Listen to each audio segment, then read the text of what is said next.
Enxergando a Verdade Bíblica, canal voltado para compreender a verdade da Palavra de Deus.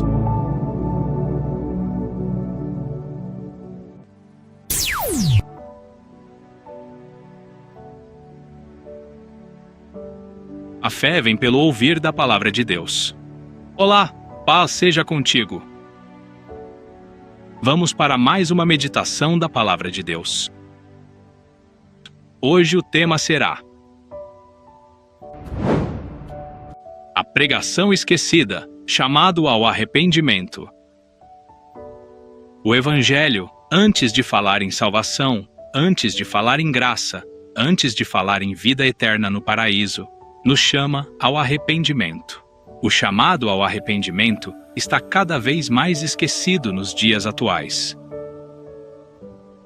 Muito se fala sobre bênçãos, promessas, restituições e vitória, mas pouco se fala sobre o arrependimento. O verdadeiro arrependimento causa um pesar, uma tristeza, uma forte contrição pelo mal cometido. Ele vem acompanhado de dor, de choro, de transformação de coração e mente que nos aproxima de Deus. A pessoa passa por uma metanoia, palavra de origem grega que significa mudança essencial de pensamento ou de caráter. O arrependimento inclui afastar-se do pecado e voltar-se para Deus para obter o perdão. Ele é motivado pelo amor e reverente temor a Deus e pelo sincero desejo de obedecer aos seus mandamentos, pelo desejo de abandonar os maus caminhos e andar nos passos de Jesus. Podemos considerar também que o arrependimento é um estado de tristeza, de miserabilidade espiritual, movido pelo reconhecimento dos erros cometidos que altera o comportamento do indivíduo. Assim, a pessoa abandona as más condutas e se volta para Deus, como única forma de alcançar a verdadeira paz. No 8º mês do 2º ano do reinado de Dário, a palavra do Senhor veio ao profeta Zacarias, filho de Berequias e neto de Ido. Zacarias, capítulo 1, versículo 1. O Senhor muito se irou contra os seus antepassados. Zacarias, capítulo 1, versículo 2. Por isso diga ao povo, assim diz o Senhor dos Exércitos: voltem para mim, e eu me voltarei para vocês, diz o Senhor dos Exércitos. Zacarias, capítulo 1, versículo 3. Não sejam como os seus antepassados, aos quais os antigos profetas proclamaram: assim diz o Senhor dos Exércitos: deixem os seus caminhos e as suas más obras. Mas eles não me ouviram, nem me deram atenção, declara o Senhor. Zacarias, capítulo 1, versículo 4. Onde estão agora os seus antepassados? E os profetas? Acaso vivem eles para sempre? Zacarias, capítulo 1, versículo 5. Mas as minhas palavras e os meus decretos, que ordenei aos meus servos, os profetas, alcançaram os seus antepassados e os levaram a converter-se e a dizer: o Senhor dos Exércitos fez conosco o que os nossos caminhos e práticas mereciam, conforme prometeu. Zacarias, capítulo 1, versículo 6. O povo de Judá não deu ouvidos a Deus. Eles não deixaram os maus caminhos e as más obras. Eles não se arrependeram na época do cativeiro babilônico, mesmo tendo visto o que aconteceu com os seus irmãos do Reino do Norte, anos antes, quando foram levados cativos pelos assírios em 722 a.C. O profeta Zacarias faz um chamado ao arrependimento. Ele faz uma clara advertência para que o povo não ignore a palavra profética como as gerações anteriores. As gerações anteriores já haviam sofrido severas punições. O Reino do Norte nem mais existia, e o Reino do Sul tinha retornado há pouco tempo da Babilônia. No verso 2 está dito: o Senhor muito se irou contra os seus antepassados. Deus é juiz justo, um Deus que se ira todos os dias. Salmos número 7, versículo 11. Deus é um juiz justo, um Deus que manifesta cada dia o seu furor. Salmos número 7, versículo 11. NVI. Pouco se fala sobre a ira de Deus. O Salmo 95 começa com adoração, louvores, mas termina em morte, em perdição, com Deus jurando em sua ira. Deus é amor, mas também é fogo consumidor, pois ele é plenamente justo, puro e santo.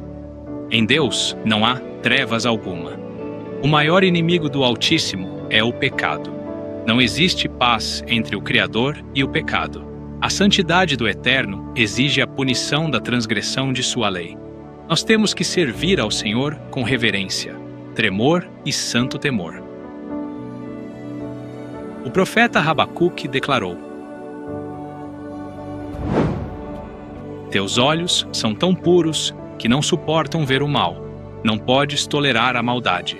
Habacuque capítulo 1, versículo 13. Davi entendia essa verdade, como vemos no Salmo 51.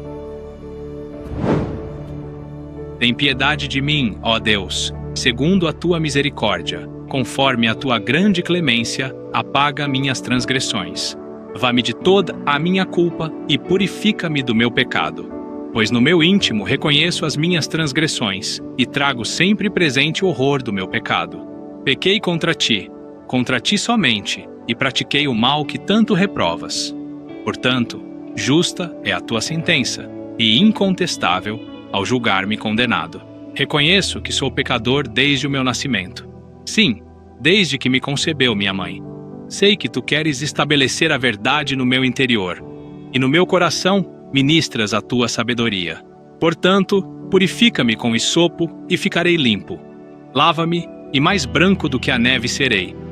Faze-me voltar a ouvir júbilo e alegria, e os ossos que esmagaste exultarão. Esconde o rosto do meu pecado e apaga todas as minhas iniquidades. Ó Deus meu, cria em mim um coração puro e renova dentro de mim um espírito inabalável.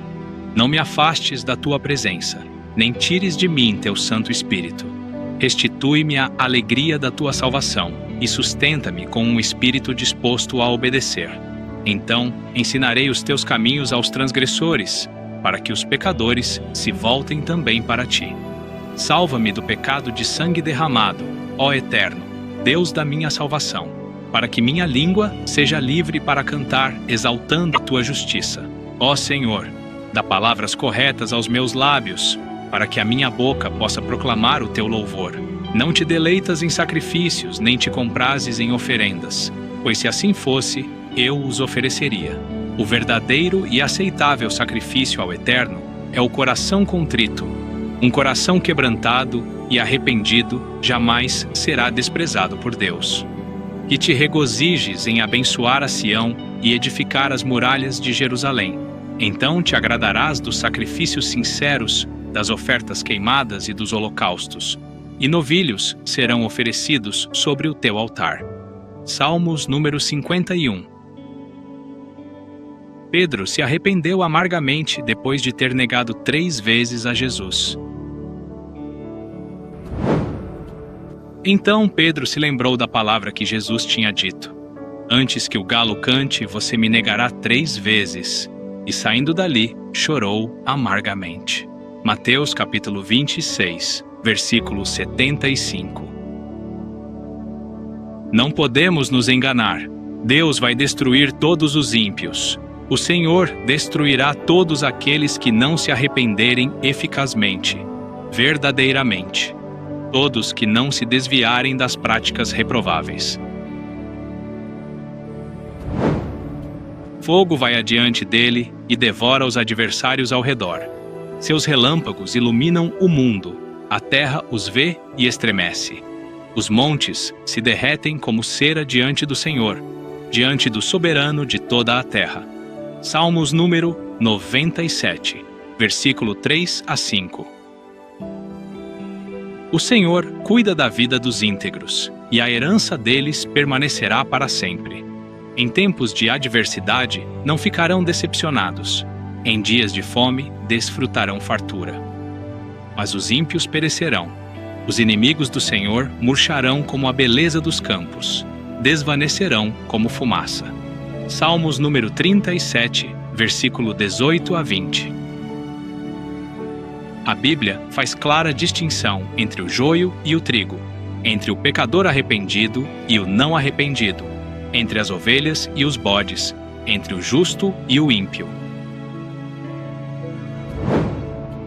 Considere o íntegro, observe o justo. Há futuro para o homem de paz. Mas todos os rebeldes serão destruídos. Futuro para os ímpios. Nunca haverá. Salmos números 37, versículo 37, 38. O Senhor cuida de todos os que o amam, mas a todos os ímpios destruirá. Salmos número 145, versículo 20. O apóstolo Tiago diz que Deus tanto pode salvar como destruir. Há apenas um legislador e juiz, aquele que pode salvar e destruir. Mas quem é você para julgar o seu próximo? Tiago capítulo 4, versículo 12. O apóstolo Pedro ressalta que o Senhor não demora em cumprir a sua promessa, como julgam alguns. Pelo contrário, Ele é paciente com vocês, não querendo que ninguém pereça, mas que todos cheguem ao arrependimento. 2 Pedro, capítulo 3, versículo 9. O filho pródigo, por exemplo, fez muitas coisas terríveis, mas obteve o perdão, pois chegou ao arrependimento. Não sou mais digno de ser chamado teu filho. Trata-me como um dos teus empregados. Lucas capítulo 15. O arrependimento sincero humilha a pessoa, retirando-lhe o senso de merecer bênção e, ao mesmo tempo, preservando alguma esperança na misericórdia de vida. O jovem se enxergava como totalmente indigno e estava disposto a ser tratado como um dos empregados. Suas transgressões lhe causavam pesar, choro e sofrimento, que somente poderiam ser aliviados pela graça, pelo perdão. A seguir, levantou-se e foi para seu pai. Estando ainda longe, seu pai o viu e, cheio de compaixão, correu para seu filho e o abraçou e beijou. Lucas capítulo 15, versículo 20. O pai se compadece dele e o recebe. A salvação do Senhor flui de sua misericórdia afetuosa por pecadores miseráveis, que reconhecem a sua pobreza de espírito, a sua insuficiência e buscam a redenção do Senhor com o coração contrito. É necessário deixar de lado todo o ego e todo o orgulho. Se o jovem tivesse permanecido em sua vergonha, se não tivesse disposto a se humilhar perante o pai, ele morreria no chiqueiro, comendo as bolotas dos porcos, sem nunca mais se encontrar com o pai. Sabemos que o amor de Deus é imutável, mas Deus resiste aos soberbos e dá graça aos humildes.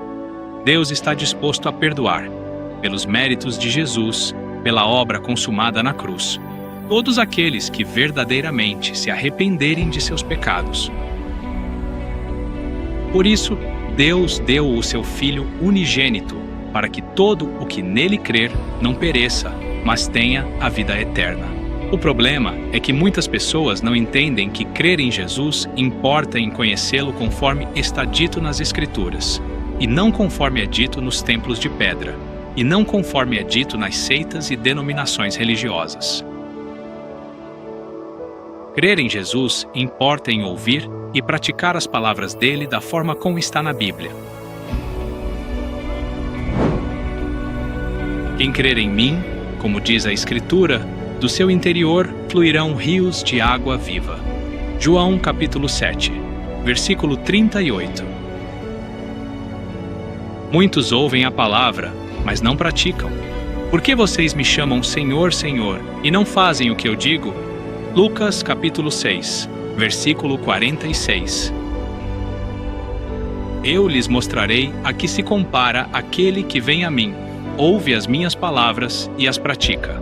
Lucas capítulo 6, versículo 47. É como um homem que, ao construir uma casa, cavou fundo e colocou os alicerces na rocha. Quando veio a inundação, A torrente deu contra aquela casa, mas não a conseguiu abalar, porque estava bem construída. Lucas capítulo 6, versículo 48. Mas aquele que ouve as minhas palavras e não as pratica é como um homem que construiu uma casa sobre o chão, sem alicerces.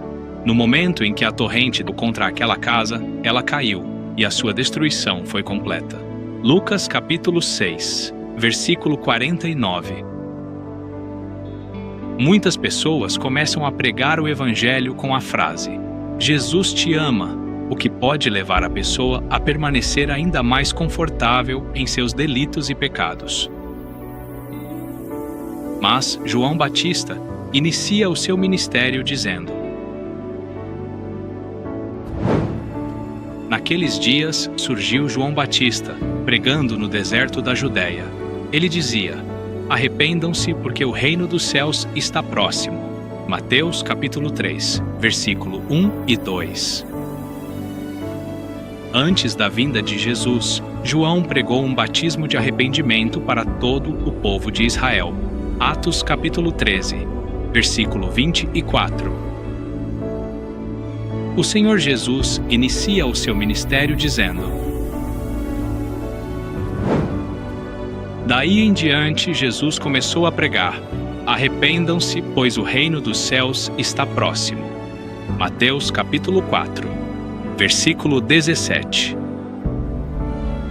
Os discípulos de Jesus iniciam o ministério dizendo: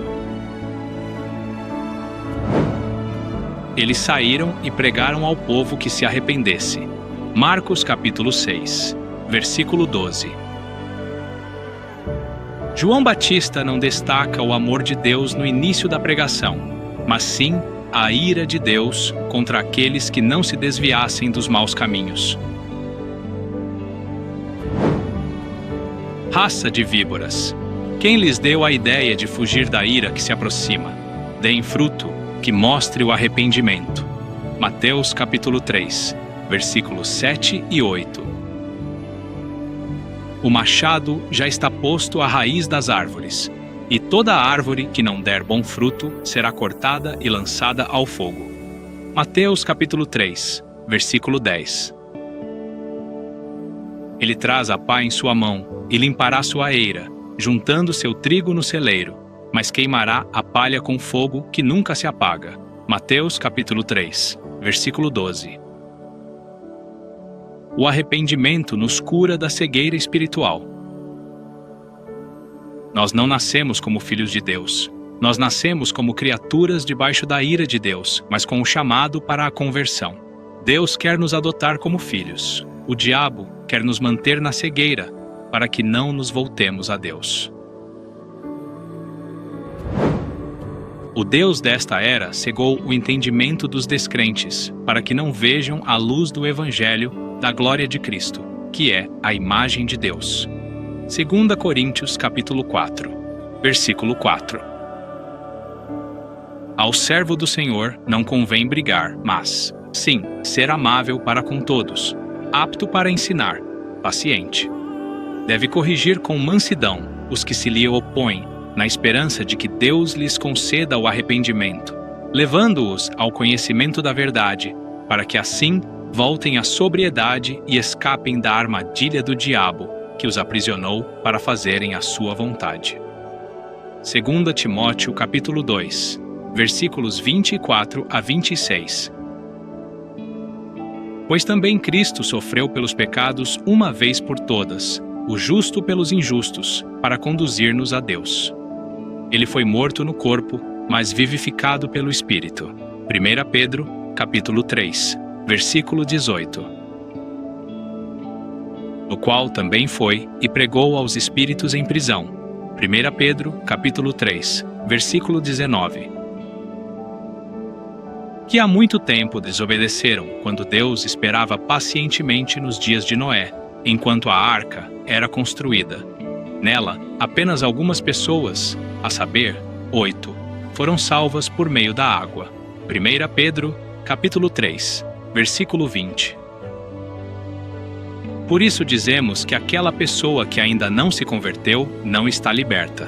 Quando Saulo se converteu, nós vemos que lhe foram abertos, não apenas os olhos físicos, mas principalmente a visão espiritual.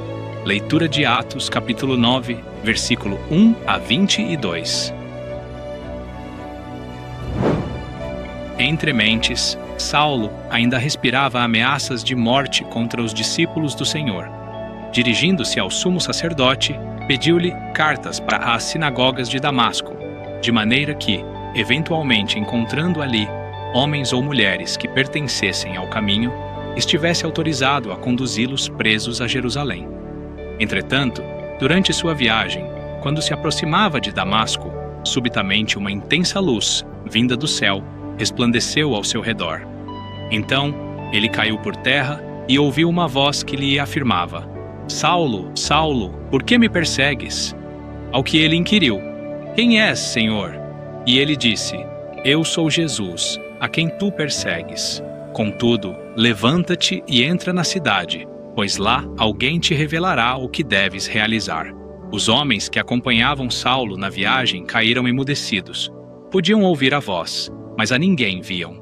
Saulo ergueu-se do chão e, abrindo os olhos, não conseguia ver coisa alguma. Então, guiado pela mão, foi conduzido até Damasco. Por 3 dias esteve cego, durante os quais não comeu, nem mesmo bebeu. E havia em Damasco um discípulo chamado Ananias. O Senhor o chamou em uma visão: Ananias. Diante do que prontamente respondeu: Eis-me aqui, Senhor. Então o Senhor lhe disse: Apronta-te e vai à rua que se chama Direita, e procura na casa de Judas por um homem de Tarso chamado Saulo. Eis que ele está em oração neste momento, e acaba de ter também uma visão, na qual um homem chamado Ananias se aproxima e lhe impõe as mãos, para que volte a enxergar. Todavia, Ananias replicou: Senhor, tenho ouvido vários testemunhos sobre este homem, quantos males tem causado aos teus santos em Jerusalém. E ele chegou aqui com toda a autoridade dos chefes dos sacerdotes para prender todos que invocam o teu nome. Porém, o Senhor ordenou-lhe: Vai, pois ele é para mim um instrumento escolhido, a fim de levar o meu nome diante de gentios e seus reis, e perante o povo de Israel. Revelarei a ele tudo quanto lhe será necessário sofrer por causa do meu nome. Então, Ananias foi e, entrando na casa, impôs sobre ele as mãos, declarando: Irmão Saulo, o Senhor Jesus, que lhe apareceu no caminho por onde vinhas, enviou-me a ti para que tornes a ver e fiques pleno do Espírito Santo. Imediatamente lhe caíram dos olhos algo parecido com umas escamas, e ele passou a ver de novo. Em seguida, levantando-se, foi batizado, e, depois de alimentar-se, ganhou novas forças e passou vários dias na companhia dos discípulos em Damasco. Logo após, Saulo começou a pregar nas sinagogas que Jesus é o Filho de Deus. Todos quantos o ouviam ficavam atônitos e indagavam: Ora, não é este o homem que em Jerusalém buscava destruir aqueles que invocavam o nome?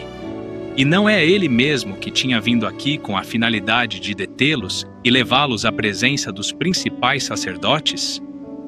Apesar disso, Saulo se fortalecia cada vez mais e deixava perplexos os judeus que viviam em Damasco, ao comprovar que Jesus era mesmo o Messias.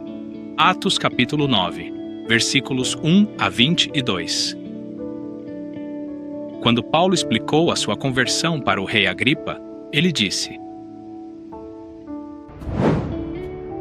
Então perguntei: Quem és tu, Senhor? Respondeu o Senhor: Sou Jesus, a quem você está perseguindo. Atos capítulo 26, versículo 15. Agora, levante-se, fique de pé. Eu lhe apareci para constituí-lo servo e testemunha do que você viu a meu respeito e do que lhe mostrarei. Atos capítulo 26, versículo 16. Eu o livrarei do seu próprio povo e dos gentios, aos quais eu o envio. Atos capítulo 26, versículo 17. Para abrir-lhes os olhos e convertê-los das trevas para a luz, e do poder de Satanás para Deus, a fim de que recebam o perdão dos pecados e herança entre os que são santificados pela fé em mim. Atos capítulo 26, versículo 18. O profeta Ageu repreende o povo de Judá por suas prioridades mal ordenadas, e o povo responde com obediência.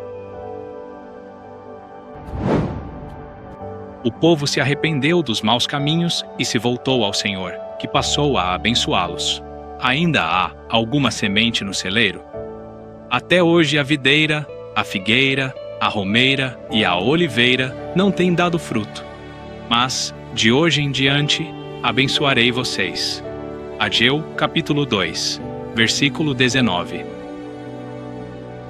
A palavra do Senhor veio a Ageu pela segunda vez no dia 24 do 9º mês. Ageu, capítulo 2, versículo 20. Diga a Zorobabel, governador de Judá, que eu farei tremer o céu e a terra. Ageu, capítulo 2, versículo 21.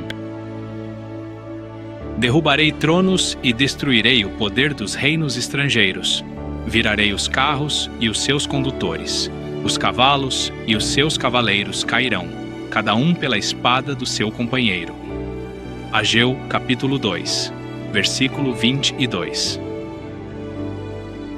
Naquele dia, declara o Senhor dos Exércitos, eu o tomarei, meu servo Zorobabel, filho de Sealtiel, declara o Senhor, e farei de você um anel de selar, porque eu tenho escolhido, declara o Senhor dos Exércitos. Ageu, capítulo 2, versículo 23. O modo como as pessoas reagiram à pregação de Ageu é exemplar. Ouviram com atenção, com temor e obedeceram. Ao voltarem à obra de Deus, tornaram-se praticantes da palavra, não apenas ouvintes. A pregação é o método que Deus ordenou para evangelização e edificação. Não apenas os ministradores da palavra são responsáveis por pregar bem, de forma fiel, mas a congregação também é responsável por colocar em prática o que ouve. A congregação de Ageu também dá uma lição sobre temor ao Senhor.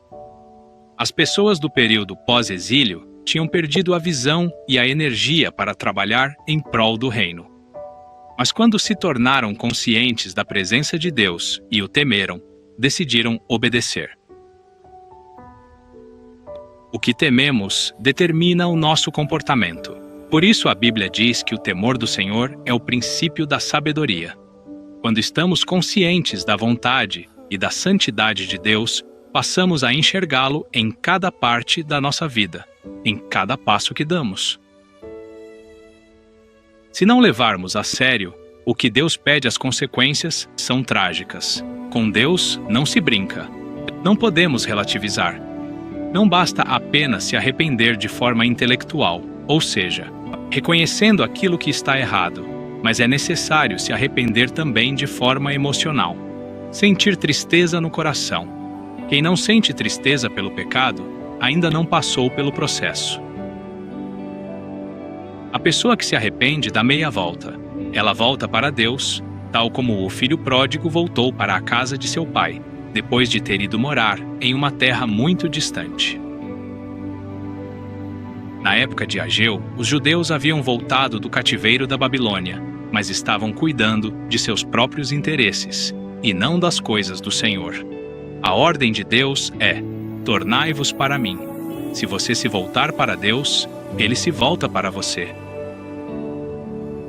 Jesus diz para as pessoas que estavam ao seu redor.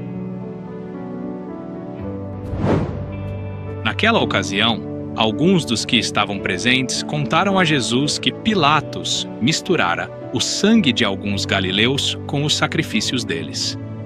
Lucas, capítulo 13, versículo 1. Jesus respondeu: Vocês pensam que esses galileus eram mais pecadores que todos os outros por terem sofrido dessa maneira? Lucas capítulo 13, versículo 2. Eu lhes digo que não, mas se não se arrependerem, todos vocês também perecerão.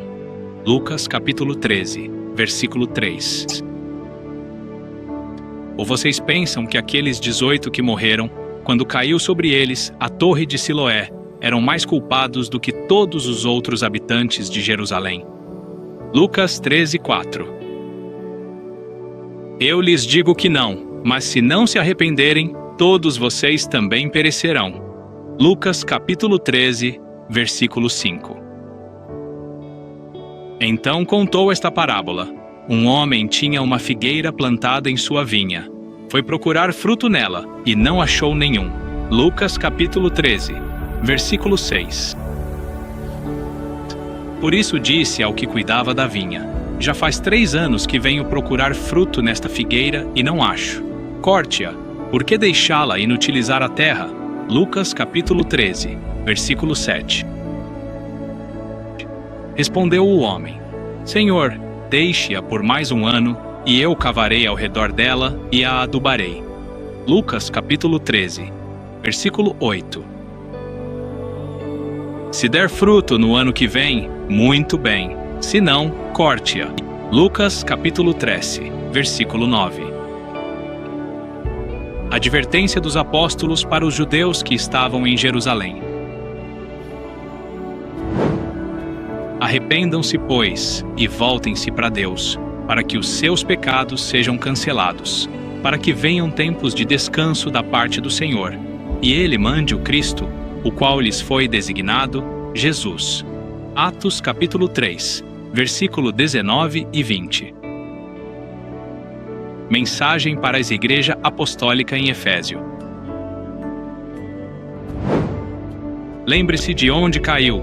Arrependa-se e pratique as obras que praticava no princípio. Se não se arrepender, virei a você e tirarei o seu candelabro do seu lugar. Apocalipse capítulo 2, versículo 5. Mensagem para a Igreja de Laodiceia. Repreendo e disciplino aqueles que eu amo. Por isso, seja diligente e arrependa-se.